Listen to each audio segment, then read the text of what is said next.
Broadcasting from the business capital of the world, this is the Podcast Business News Network. Welcome back, everybody. I am gratified knowing that these days people are fine saying that, hey, I'll catch up with you later. I'm going to talk to my therapist. It's almost like a badge of courage to say that you have a therapist, you're going through therapy, whereby, I don't know, 30 years ago, 20 years ago, if you said that, people might look at you a little funny. Well, somebody's got a little problem, and then nobody says anything. Now it's the norm, even if you don't have a therapist, and it's like, oh, you don't have one, you should get one. Part of that is music therapy. It is therapeutic. When you think about it, when you listen to music, what's going on there? You're listening to feel a certain way, be it happy, you might want to feel sad, maybe you want a connection, whatever it might be. It is therapy lying in there. And we're going to talk to somebody that helps people all the time, all different ages, and dig into the developmental aspect of music therapy. She's the woman behind Black Mountain Music Therapy, located in Pennsylvania. Antoinette Morrison joins us again on the program. How you doing today? Great, Steve. I'm just going to correct you one second, and it happens all the time. It's back, not black. Did I That's say that? And I'm staring right okay. at it. And you know what's funny? I'm thinking like back mountain. I think like backwoods, and I think it's so cool. Like I dream of being places, in the woods, out of the city. So, sorry for It's that. not it's not in the woods. It's the nickname for this area. So that's the title. But many people, I think they see black right away. Just Yeah, yeah. interesting. And I didn't. I know it's not in the woods, but that's the visual you get, and that's how I remember it. But it didn't work that time because I said black. Maybe there's a mountain nearby called Black Mountain. I don't know. Possibly. I'm unaware, but that doesn't mean it couldn't be there. So you're around Dallas, Pennsylvania. Where about is that? It's very close to Wilkes-Barre, about 20 minutes from Wilkes-Barre, Okay. 40 minutes from Scranton, Yeah, approximately. totally got it. I have a friend who known him for decades and decades, and he worked in radio in that area. And he's on an oldie station now, and I bet you it's in the same area. I think he went back to where he originated from. Okay, okay, possibly. Funny we're talking about music, and there you go. Um, let's start from the beginning before we get into the developmental aspect Okay. of what you do. Music therapy. I think people, it might surprise them to hear those two words put together.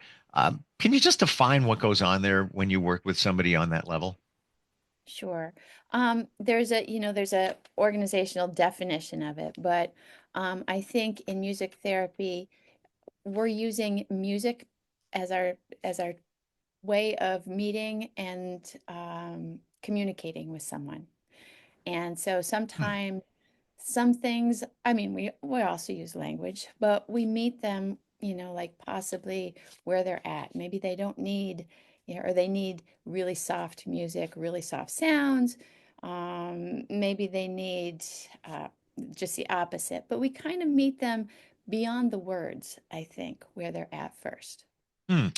Would you say that in this situation that music is the connector? Yes, yes. Hmm. I think, Steve, if you were to look up how much of communication, I think I've looked it up a couple times, is actually done with language. I think it says 93% of it is not language. So, yeah, we use language too, but there's a lot of communication that happens before the language even takes place. The way a person looks at you, the speed of their movements, their posture. Hmm. So a lot of that can be relayed in the music also. And what you're referring to, would that also be just therapy in general, where there's more going on there than just the conversation? Yes, I would think so. Yes. Hmm.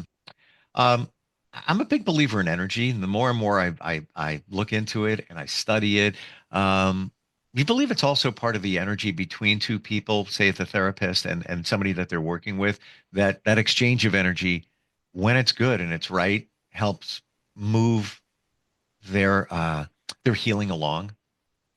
Absolutely. I think possibly people might define energy slightly differently depending on where your perspective is, but Mhm. a lot of times, like in when we're working with maybe a child that is real low energy, we might have to mirror back that energy through through the pace of the music, through possibly the dynamics of the music, and possibly raise that up. So yeah, I do think that, there's an energy, there's definitely, different aspects of relating that happen. Yes. Hmm. Interesting when you look at it. Energy is what? Vibration. What is music? Vibration. Yes. Yes. Hmm. I don't know that we always are aware of that part of Sure. it. Sure. But I mean, even our thoughts have, even our thoughts have energy, and that comes across in many different ways. Yeah. It's music is energy.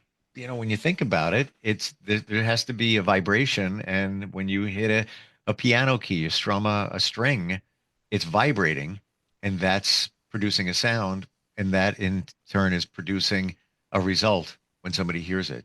Um, Absolutely. Even your voice. I mean, if you got loud enough and put your hand in front of your face, yeah. you absolutely feel, the vibration from your voice. And yeah, what's going on there? Your vocal cords are vibrating. That's what's sending the sound out. Right, right. So on a therapy level, what are some of the things that you help people overcome? And is it truly all ages that you work with, or mostly younger? We started out with mostly younger, but we do have all ages. Um, we help a lot of the younger kids with things like attention, self-regulation, communication.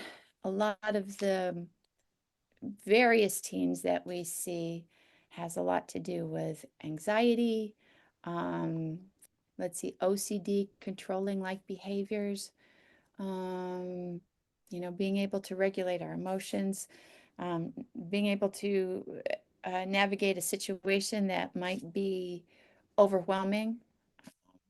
And with adults, there's many, many different aspects. It depends on why they're coming to us. Are they coming to us because they've had a stroke and are having Mm. difficulties with communication or motor, um, motor planning possibly?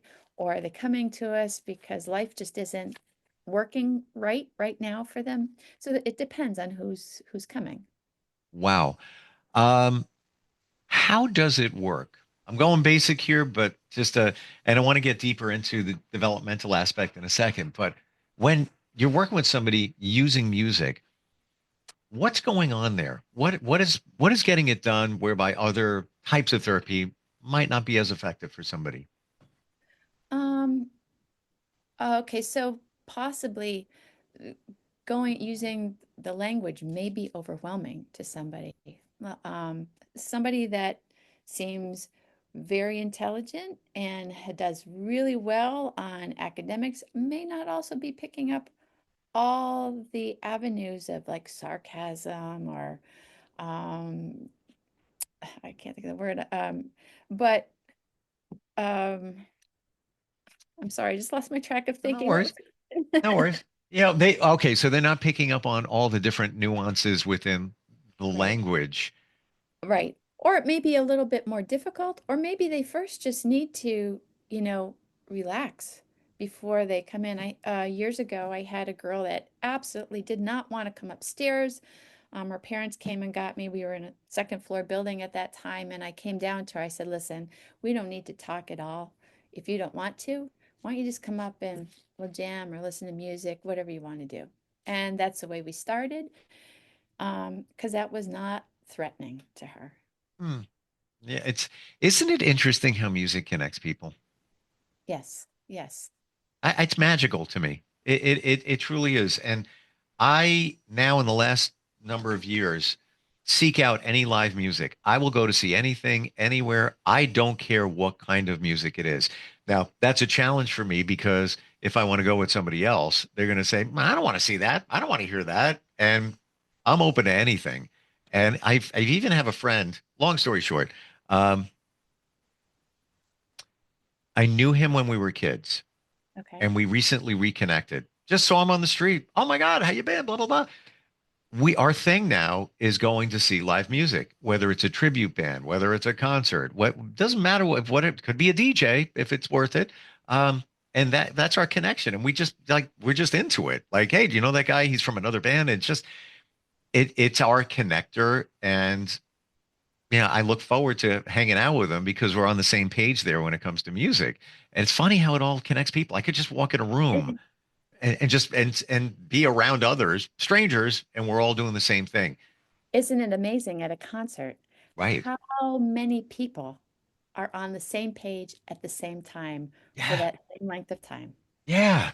It is truly magical. There's like love in the air. There's just I can't even describe it, but we talk about energy, talk about the collective energy in a room or a concert venue, whatever it is that's going on there. And it all starts with somebody banging a piano or And singing a note. what keeps those people on the same page is that music is very predictable, right? You kind of know the Hmm. beginning and the end of each phrase, sentence. When there's a buildup, everybody hears that buildup. Everybody's energy is going up, or vice versa. But that predictability in music provides a lot of safety and connection. I never thought of it in that regard. Wow. Wow. Yeah. Because when you think about it, more times than not, it is people going to see acts, bands, music, whatever. You know the songs. You Right. know what's coming next. And even every artist kind of has their thing that they do. So if you have a favorite artist and their song comes on the radio before it's announced, you almost already know, oh, your attention is alerted because everybody has their little patterns that they kind of, that resurface all the time, just like we do in real, regular life. Wow. I never thought of that. And now I would take it to another level. If somebody goes to a music show, you don't know the artist, you don't know any of the songs. Is the result similar? Well, I guess it would depend on, what your tastes are. Hmm. Um, I, I don't want to offend anybody, but there's a particular style of music. And I'm not a huge jazz fan, Okay. and I can get lost uh, in the jazz. I So get you. it would have to have something in it that really draws me to keep my attention. Hmm. That's my preference. Nothing wrong with jazz. Don't want to No, say not at all. Not at all. And to your point, even if you don't know the artist, the music, whatever, guess what is still happening there? The syncopation. Somebody starts playing. There's right, still it's still a rhythm, and you know what's coming next. right, If we're in a rhythm and somebody's playing the drums, you kind of know the next beat. Because we're in a measure of music. I know nothing about music. I can't read notes, none of that. But I think it goes back to what you said, the predictability. We kind of know what's coming next. And maybe there'll be a fill and they'll change it up, but then they're back to it again. So it's not like just noise, like right. cars going by. There's something Literally, predictable. last year I was at the beach, and a guy next to me had earphones on, and I was reading a book. I wasn't even aware of it, but I looked down at my foot. My foot is kicking to the beat. I wasn't paying attention to him, but something in me was picking up that music going on. I was reading my book, but noticed, my foot's still moving to the beat of his music behind me. Amazing. I think we have a call. Hi, can you hear us? Excuse, this is Chris. Checking in from Searsport, Maine today. So we're talking music. We're talking music therapy. Yeah.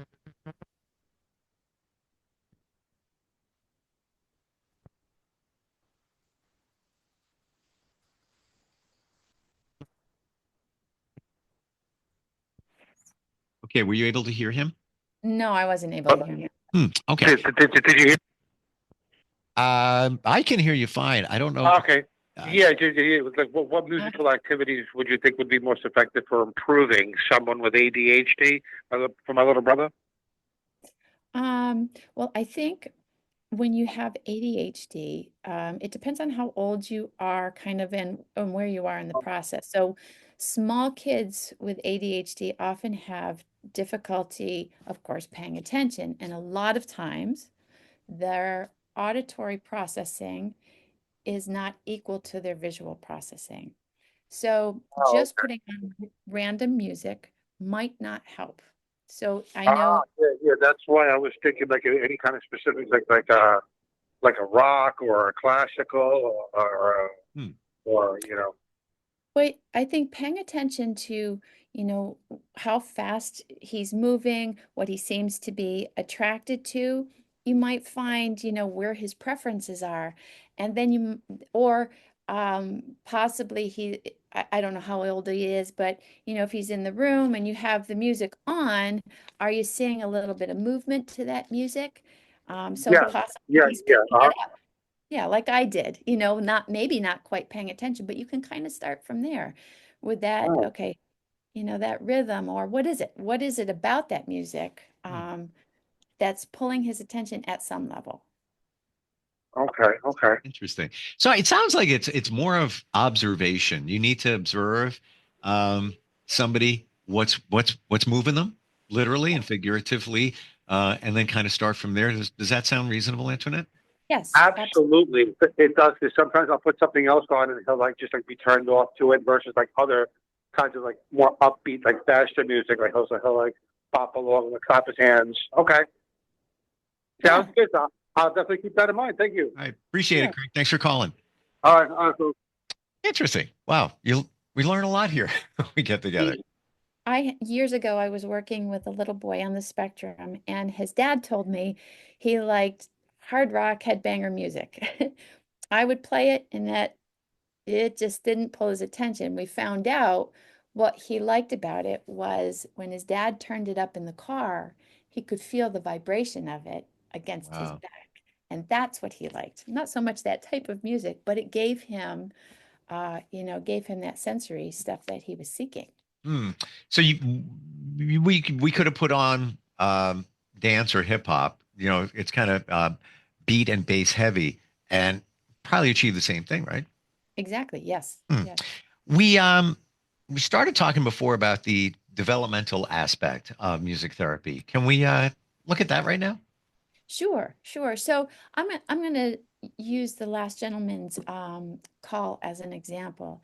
So I think the big difference between developmental work and behavioral work, if I'm going to put it in my own words, um, is that behavioral work tends to look at behaviors and how to adjust them to possibly being more typical, more functional. In developmental work, we look at what the client is doing and ask the question, what purpose is that serving?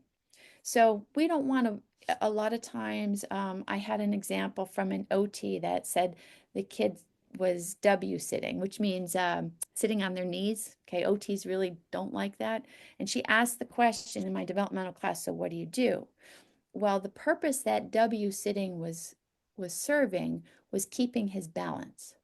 So you don't want to, just sit them the correct way because they feel imbalanced. They're absolutely going to go back. Mhm. But you got to start to work with that then, and make the play, the interaction more interesting so that they start to get up on their own. So in for example, the gentleman that just called, what I gave him was the start. So a lot of times with ADHD, the ability to hold a nice long sequence in your head, a sequence of thought, is difficult. And so when the impulse pulls up, it's a bigger reward than following through a lot of times. And so we have to work with that developmentally. We have to get their intention first, then we have to get some engagement, and then we have to get two-way um, communication, whether it's through just the moving to the music, but there's got to be circles of communication. So I might do something, I kind of look at circles of communication like children pretending. So the first child does something, the second child responds to it and builds off of it. Then the first child responds to that child and builds off it. So the play, is going somewhere. So I guess I can give a little bit of an example. If a child is coming in and isn't speaking, and we're just working towards the words, we have to look at, why are they not speaking? What is not in place for them not to speak? Maybe there's some motor planning issues. So yeah, you can get them to say the correct words, maybe. But if we aren't taking care of those motor planning issues, which are very basic at the level of development, then we're gonna run into a wall at some point. Many of the teenagers that we get here, we get for one of three reasons: behavioral issues, OCD-like behaviors, or anxiety. So if we haven't built up that range of expression, it's like we have a tunnel to respond in. And when we have that tunnel to respond in, remember I talked about the predictability? Well, that OCD-like behavior helps regulate that individual, because if I do the same thing over and over, I know what's going to happen next. So that way I can stay calm and regulated and attentive.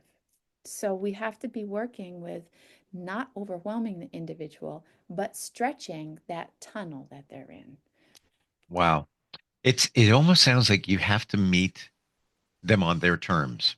Absolutely. Yeah. Absolutely. Right down to sitting on your knees. If you're comfortable doing that, you can't start. That's your foundation. A Right. child or adult, anybody. Yeah, even us, right?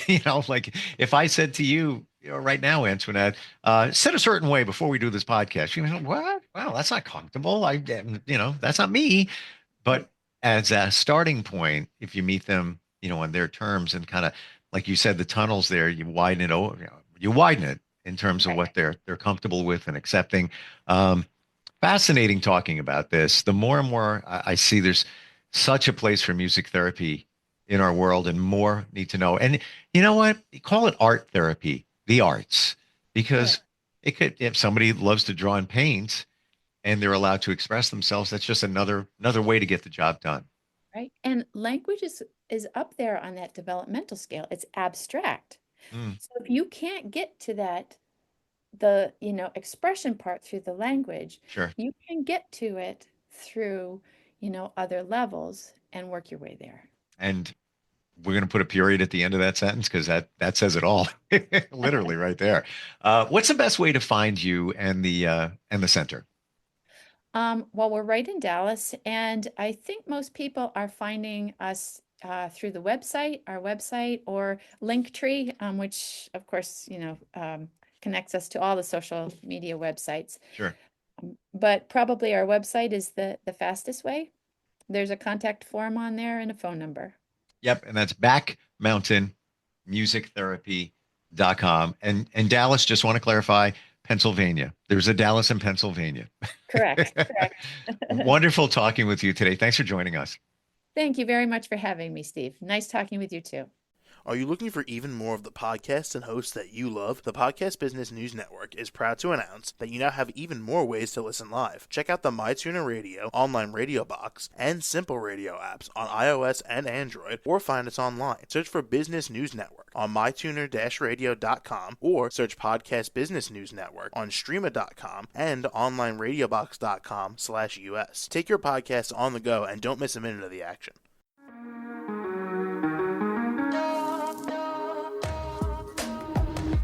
Broadcasting from the business capital of the world, this is the Podcast Business News Network. For nearly 2,000 severely injured veterans, everyday life has become filled with barriers. Day-to-day simple tasks can become pretty daunting. I have to carry my chair up 2 flights of steps or have somebody do it for me. What scares me the most is just the falling. When I'm struggling with my house, I think, to have that one great barrier just knocked down, it's crucial. Home for Our Troops is a wonderful nonprofit that builds a mortgage-free, fully adaptive, handicap-accessible house. And there's no catch. It'll be our very first home. that we've ever owned. This is a game changer. This is where your life begins again. We need you to join us in completing this important mission. Please visit hfotusa.org and help build homes and rebuild lives. Because of you, everything's going to be okay.